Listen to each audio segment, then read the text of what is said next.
Welcome to Ghazal civil service academy. আজকে আমি এই ভিডিওর মাধ্যমে ভারতের জনসংখ্যা থেকে বেছে বেছে 50টা এমসিকিউ প্রশ্ন আলোচনা করছি। তোমরা যারা বিভিন্ন কম্পিটিটিভ পরীক্ষার জন্য প্রিপারেশন নিচ্ছ অথবা তোমরা যারা এসএলএসটি জিওগ্রাফির জন্য প্রিপারেশন নিচ্ছ, এই ভিডিওটি অবশ্যই তাদের জন্য। এই ভিডিওর মাধ্যমে আমি 1 থেকে 50টি এমসিকিউ প্রশ্ন আলোচনা করছি। এরপরের আরেকটা ভিডিওর মাধ্যমে আমি বাদবাকি এমসিকিউ প্রশ্নগুলো আলোচনা করব। তোমাদেরকে বলবো প্রথম থেকে শেষ পর্যন্ত অবশ্যই ভিডিওটি ভালো করে দেখবে।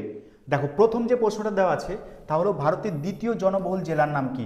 সেন্সাস 2011 সাল, অর্থাৎ 2011 সাল অনুসারে ভারতের কোন জেলার জনসংখ্যা দ্বিতীয়তম স্থানে আছে জনসংখ্যার টোটাল দিক দিয়ে? তাহলে এর উত্তর কী হবে?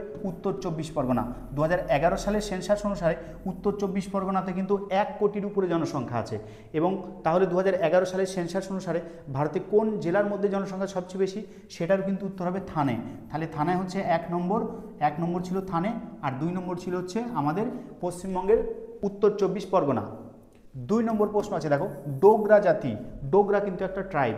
এটা কোথায় থাকে বা কোথায় দেখতে পাওয়া যায়? এটা কিন্তু মেনলি জম্মু কাশ্মীরের পার্বত্য অঞ্চলে দেখা যায়। তো এটার উত্তর কী হবে? পীর পাঞ্জালের দক্ষিণ অংশ থেকে পাঞ্জাব সমভূমি পর্যন্ত কিন্তু এই ডোগরি বা ডোগরা উপজাতির লোকদেরকে দেখা যায়। 3 নম্বর প্রশ্নটা আছে, দেখো 2011 সালের জনগণনা অনুযায়ী ভারতের শিশুলিঙ্গ অনুপাত কত? শিশুলিঙ্গ অনুপাত মনে রাখবে 914। তাহলে এটা কিভাবে লিখতে হবে? 914:1000। এর মানে হচ্ছে অর্থাৎ 914 জন মেয়ে শিশু আছে, তার সাথে সাথে 1000 জন কিন্তু পুরুষ শিশু আছে। ওকে, তো এটাই হচ্ছে শিশু লিঙ্গ অনুপাত 914:1000। 4 নম্বর প্রশ্ন, 2020 সালে ভারতের নাগরিকদের গড় বয়স কত হবে? অর্থাৎ 2020 সালে ভারতের নাগরিকদের টোটাল গড় বয়সটা কত? সেটা কিন্তু হবে 29 বছর। এর উত্তর হবে 29 বছর। 5 নম্বর প্রশ্ন আছে, দেখো 2011 সালের জনগণনা অনুযায়ী ভারতের কোন রাজ্যের শহরে জনসংখ্যার পরিমাণ কিন্তু সর্বাধিক?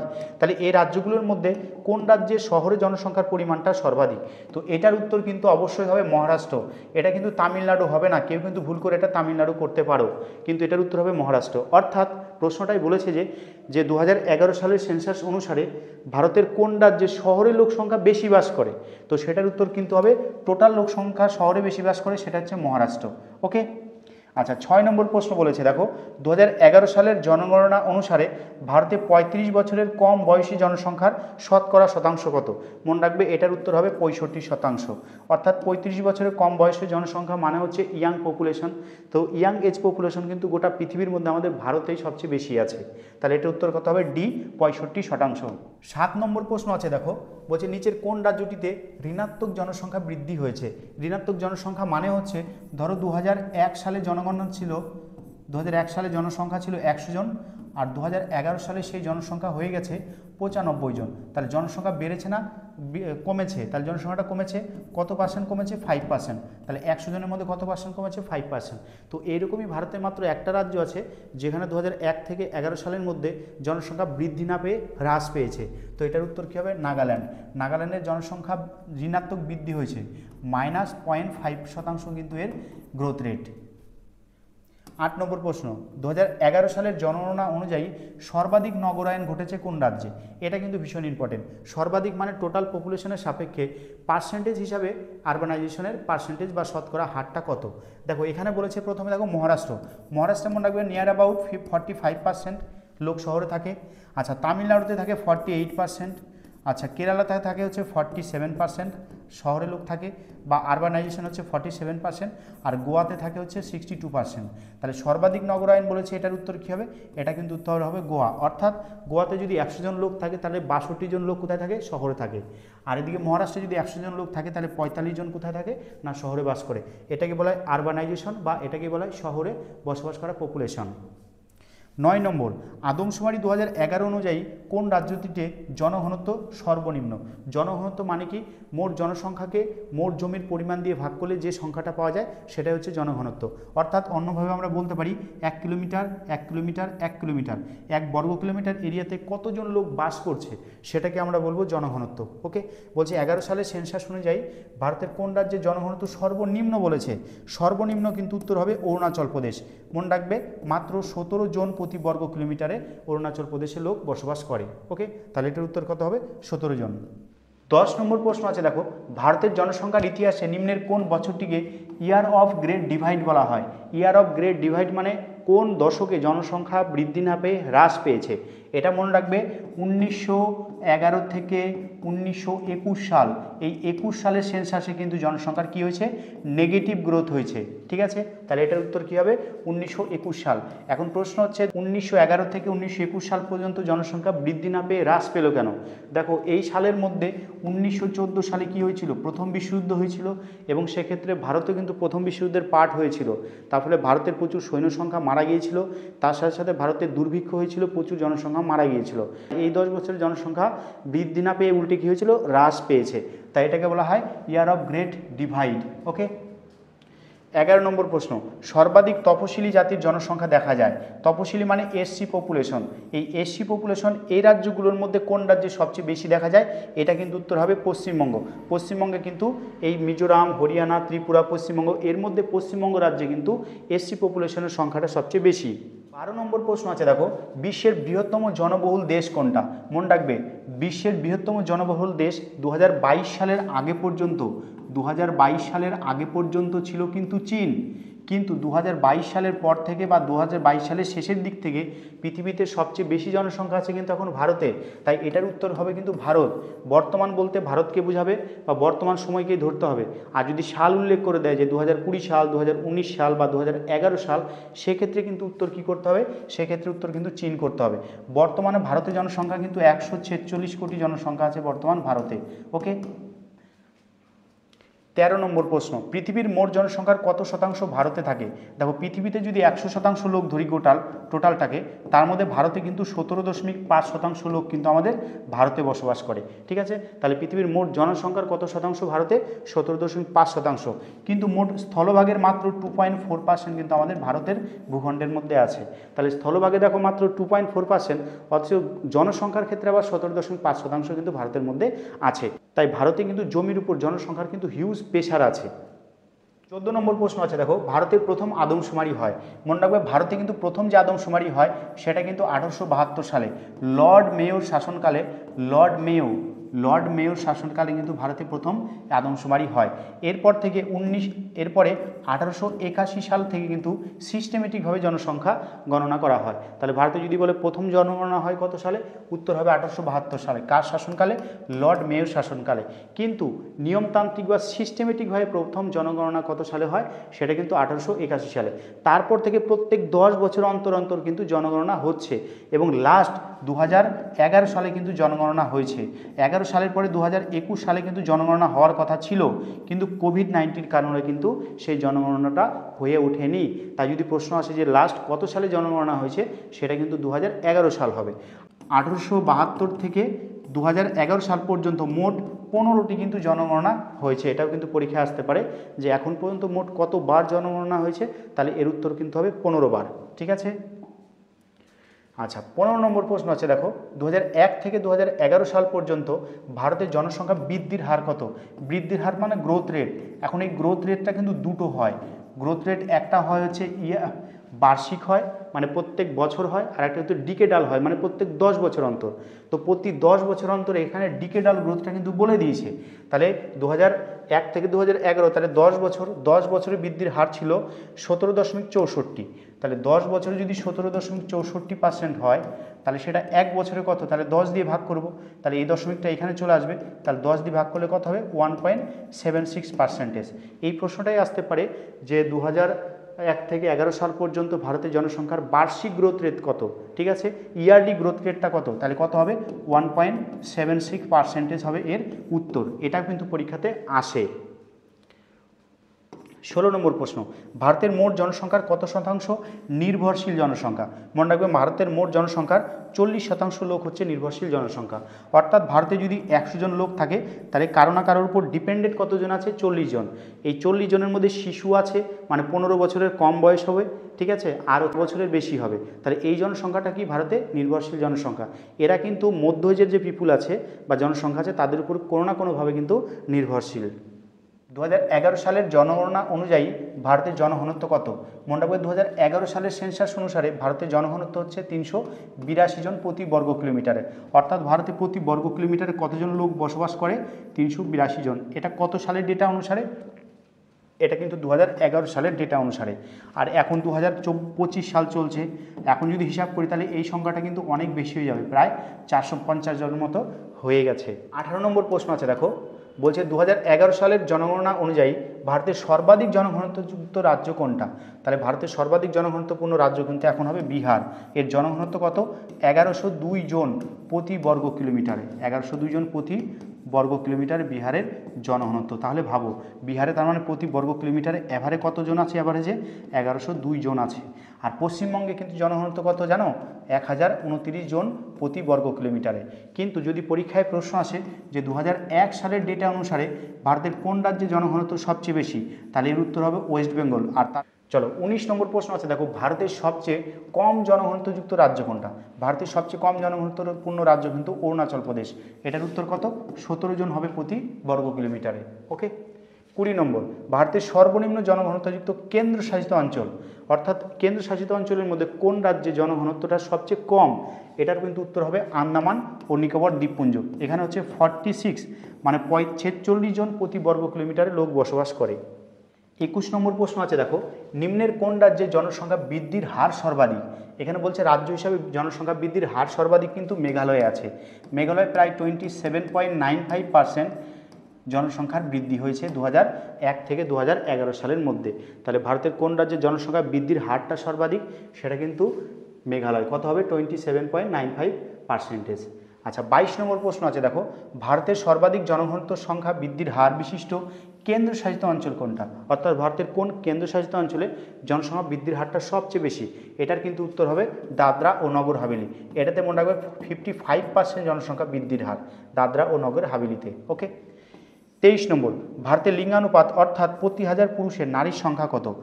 মনে রাখবে ভারতে প্রতি হাজার পুরুষে নারীর সংখ্যা কিন্তু 940 জন। তার মানে 940:1000। তার মানে কোনো জায়গাতে আমাদের দেশে তার মানে 1000 জন পুরুষ থাকলে তার পাশাপাশি 940 জন কিন্তু মহিলা আছে, এটা কিন্তু বুঝতে হবে। 24 নম্বর প্রশ্ন আছে দেখো, বলছে নিম্নের কোন রাজ্যের লিঙ্গ অনুপাত সর্বনিম্ন। সর্বনিম্ন লিঙ্গ অনুপাত মনে রাখবে হরিয়ানাতে।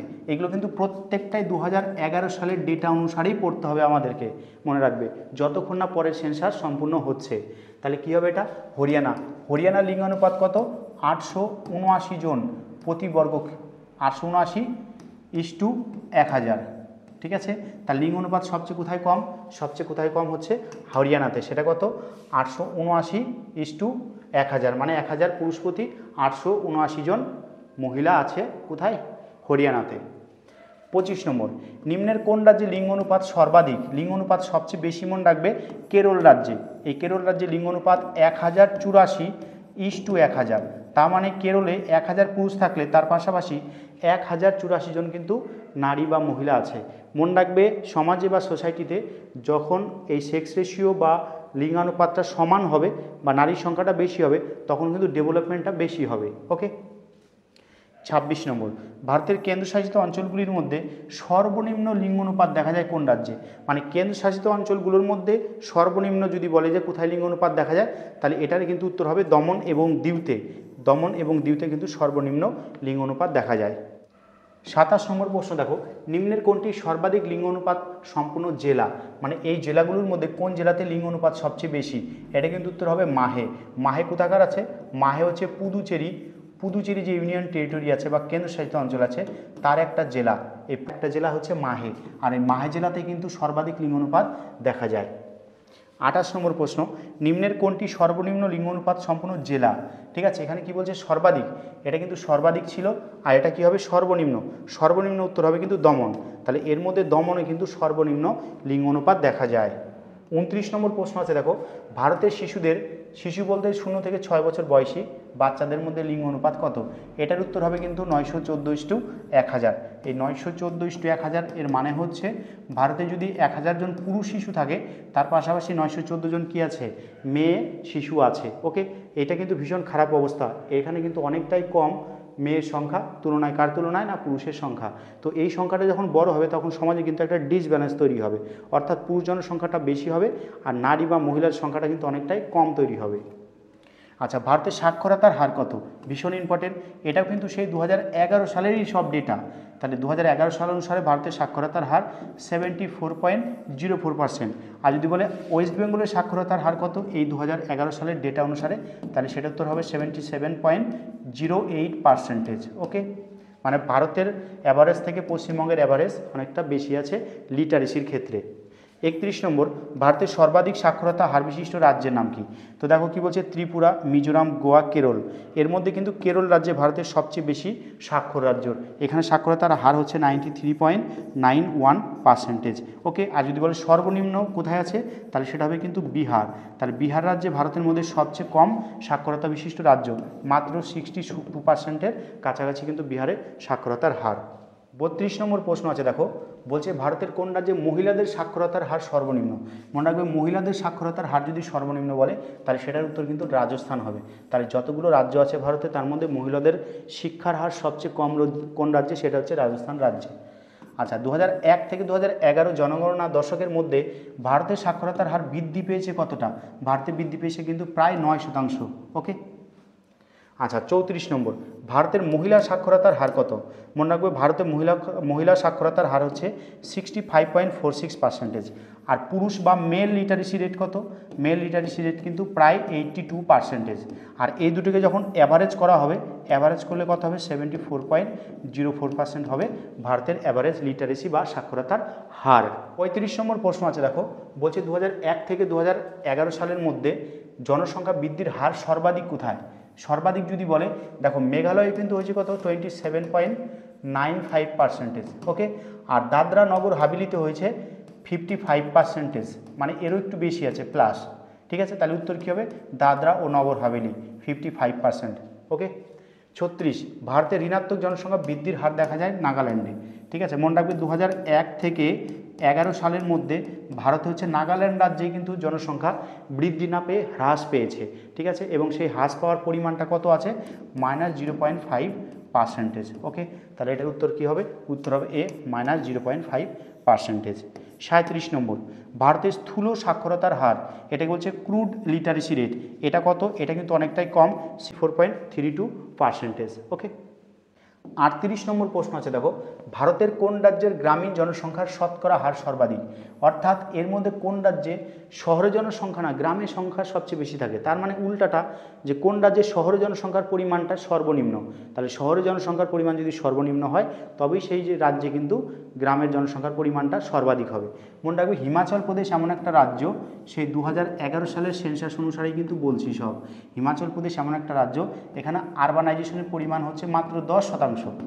আর গ্রামে বা ভিলেজে কত পার্সেন্ট থাকে? ভিলেজে থাকে 90% লোক। ওকে, তাহলে এটার উত্তর কী হবে? হিমাচল প্রদেশ। তাহলে হিমাচল প্রদেশে 90% লোক কিন্তু কোথায় থাকে না গ্রামে বসবাস করে। চেঞ্চু, চেঞ্চু একটা কি ট্রাইব, এটা ভারতের কিন্তু কোন রাজ্যে আছে? চেঞ্চু উপজাতি ভারতের মনে রাখবে অন্ধ্রপ্রদেশ রাজ্যে আছে। তাহলে এটার উত্তর কী হবে? অন্ধ্রপ্রদেশ রাজ্য। আচ্ছা 40 নম্বর প্রশ্ন আছে, দেখো অহোম উপজাতি কোন রাজ্যে দেখা যায়? অহোম, বোডো, ঠিক আছে, বা বোরো, এরা কিন্তু কোন রাজ্যে আছে? এরা কিন্তু অসম রাজ্যের একটা ট্রাইব বা উপজাতি। তাহলে আমাদের 40টা প্রশ্ন হয়ে গেল।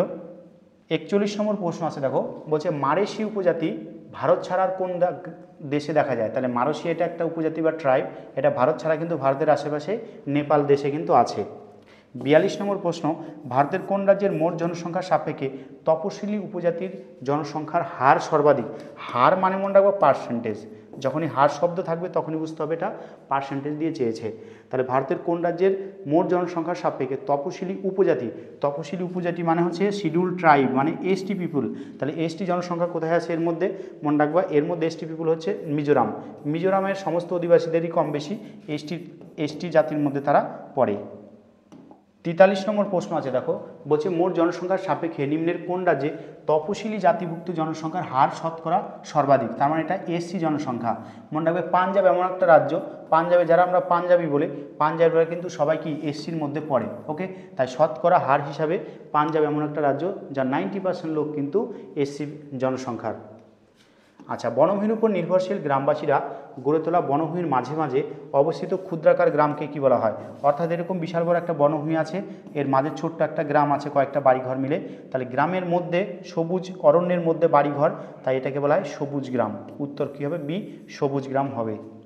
45 নম্বর প্রশ্ন আছে, দেখো ভারতের মহানগরের সংখ্যা কত? মনে রাখবে, ভারতের মহানগর মানে হচ্ছে যার জনসংখ্যা 10 লক্ষের বেশি। যে শহরের জনসংখ্যা 10 লক্ষের বেশি, তাহলে সেই শহরটাকে আমরা কি বলবো? মহানগর, বা এটাকে বলা হয় মিলিয়ন সিটি। মিলিয়ন, ঠিক আছে। 1 মিলিয়ন মানে কত? 10 লক্ষ। তাই 10 লক্ষের বেশি শহর, জনসংখ্যা বিশিষ্ট শহরগুলোকে বলা হয় মিলিয়ন সিটি বা মহানগর। তো 2011 সালের সেন্সাস অনুসারে, মনে রাখবে 2011 সালের সেন্সাস অনুসারে ভারতে মহানগরের সংখ্যা কত? 53টি। কিন্তু এটাই যদি আসে 2001 সালের সেন্সাস অনুসারে, তাহলে এটা কতগুলো ছিল? সেটা কিন্তু 35টি ছিল। মানে এই 53 উল্টা 35 বা 35ই উল্টে গিয়ে কী হয়েছে? 53 হয়েছে। এভাবে মনে রাখতে পারো। আচ্ছা, এর সাথে সাথে দেখো পরের প্রশ্ন আছে যে ভারতের মেগা সিটির সংখ্যা কত? দেখো এই মেগা সিটি বলতে মেনলি 1 কোটির বেশি জনসংখ্যা বিশিষ্ট শহরকে কিন্তু মেগা সিটি বলা হয়, কিন্তু আন্তর্জাতিক স্তরে সেটাকে 50 লক্ষ ধরা হয়। তো যখন 2011 সালে সেন্সাস হয়, তখন কিন্তু ভারতে 1 কোটির বেশি জনসংখ্যা ছিল। 1 কোটির বেশি জনসংখ্যা ছিল মাত্র 3টা শহর। তাহলে 3টা শহর তখন মেগা সিটি ছিল। আর পরবর্তীকালে 50 লক্ষ ধরে এখন এর সাথে আরও 3টা যোগ হয়েছে। তাহলে বর্তমানে মেগা সিটির সংখ্যা কত? 6টি, ঠিক আছে। কিন্তু বর্তমানে ভারতে মেগা সিটি কয়টা ধরছে?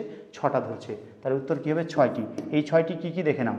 তাহলে প্রথমে যে 3টা ছিল মেগা সিটি 2011 সালে, সেই 3টা হচ্ছে দিল্লি, মুম্বাই আর হচ্ছে কলকাতা। পরবর্তীকালে চেন্নাই, হায়দ্রাবাদ এবং বেঙ্গালুরু, এই 3টা শহর কিন্তু মেগা সিটির মধ্যে পড়েছে। যেহেতু এইগুলো শহরের জনসংখ্যা অতি দ্রুত বেড়ে গেছে, জনসংখ্যার ঘনত্বটা অনেকটা বেশি, তাই এই 3টা শহরকেও কিন্তু মেগা সিটির তকমা দেওয়া হয়ে গেছে। তাই এখন যদি বলে ভারতে মেগা সিটি কতগুলো আছে, তাহলে হবে 6টি। 47 নম্বর প্রশ্ন আছে, দেখো United Nations Human Settlement Programme এর 2016 সালের ওয়ার্ল্ড সিটিজ রিপোর্ট অনুযায়ী 2030 সালের মধ্যে এই নিচের কোন দুটো শহর মেগা সিটিতে পরিণত হবে? এটার উত্তর হবে কিন্তু আহমেদাবাদ এবং হায়দ্রাবাদ। তার মধ্যে হায়দ্রাবাদ কিন্তু অলরেডি মেগা সিটি হয়ে গেছে, আর আহমেদাবাদও খুব তাড়াতাড়ি একটা মেগা সিটিতে পরিণত হবে। তাহলে 2016 সালে এটাকে প্রেডিক্ট করেছিল যে 30 সালের মধ্যে এই দুটো কিন্তু মেগা সিটি হয়ে যাবে। তার মধ্যে একটা অলরেডি কমপ্লিট, বাকিটাও খুব তাড়াতাড়ি একটা মেগা সিটি হয়ে যাবে। তখন এটা মেগা সিটি হয়ে গেলে ভারতের মেগা সিটির সংখ্যা হয়ে যাবে 7টা, বা অন্যান্য আরও কোনো সিটি কিন্তু মেগা সিটির তকমা পেয়ে যেতে পারে। তখন মেগা সিটির পরিমাণ কিন্তু বাড়তেই থাকবে। 48 নম্বর প্রশ্ন আছে, দেখো গ্রামীণ জনবসতি নিম্নলিখিত কোন বিষয়টি দ্বারা অধিক প্রভাবিত হয়? ঠিক আছে, এটা কিন্তু উত্তর হবে স্থানীয় প্রাকৃতিক পরিবেশ। 50 নম্বর প্রশ্ন, 2011 সালের জনগণনা অনুযায়ী ভারতের গ্রামীণ ও পৌর জনসংখ্যার অনুপাত কত? মনে রাখবে 2011 সালের সেন্সাস অনুসারে ভারতের আরবানাইজেশন এর পরিমাণ হলো, আরবানাইজেশনের পরিমাণ হলো 31.16%, মানে 31.16%। এর মানে কি? ভারতে 31.16% লোক শহরে থাকে, তাহলে বাদ বাকিটা গ্রামে থাকে। তাহলে গ্রামে কতটা থাকে? গ্রামে যদি এটাকে বিয়োগ করি তাহলে 68.84% হবে। আর এটাকে যদি রাউন্ড ফিগার ধরি তাহলে 31 আর হচ্ছে কত? 69। তাহলে 31 আর 69, তাহলে এটা রেশিওটা কোথায় আছে দেখো, গ্রামীণ আর পৌর। গ্রামীণ হচ্ছে 69 আর শহর কত? 31। তাহলে উত্তর হবে ডি। লাস্ট প্রশ্ন তোমাদের আজকের, শুষ্কবিন্দু বসতি কোথায় দেখা যায়? শুষ্কবিন্দু বসতি মনে রাখবে 4 সাইডে জল আর মাঝখানে যদি স্থল থাকে তাহলে হয় শুষ্কবিন্দু। আর আর্দ্রবিন্দু মানে হচ্ছে 4 সাইডে স্থলভাগ, কোনো জায়গাতে একটু জল পাওয়া যায়, সেই জলকে কেন্দ্র করে হয় আর্দ্রবিন্দু। তাহলে শুষ্কবিন্দু চারিদিকে জল আর মাঝখানে যদি স্থল, তাহলে এটা কোন উদাহরণটা হবে? এটা কিন্তু বদ্বীপ অঞ্চল হবে। ওকে, বদ্বীপ অঞ্চলে কী হয়? বন্যা হয়, চারদিকে ডুবে যায় এবং মাঝখানে উঁচু জায়গা থাকে বদ্বীপ, তো সেখানে কিন্তু লোক বসবাস করে। তো এই গেল আমাদের 50টা প্রশ্ন ভারতের জনসংখ্যা, ভারতের সেন্সাস থেকে। ভারতের সেন্সাস বা ভারতের জনসংখ্যা থেকে কম্পিটিটিভ পরীক্ষাতে প্রশ্ন হয়ই হয়। তার সাথে সাথে তোমরা যারা এসএলএসটির জন্য প্রিপারেশন নিচ্ছ, এই ভিডিওটি কিন্তু তাদেরকে ভীষণভাবে হেল্পফুল করবে। ভিডিওটি যদি ভালো লাগে তাহলে অবশ্যই লাইক করবে, শেয়ার করবে, এবং তার সাথে সাথে কোন ধরনের ভিডিও তোমাদের প্রয়োজন কমেন্টে আমাকে জানাবে, আমি সেই রিলেটেড ভিডিও বানিয়ে তোমাদের জন্য দিয়ে দেবো। তো প্রথম থেকে যারা শেষ পর্যন্ত ছিলে তাদেরকে কিন্তু অসংখ্য ধন্যবাদ।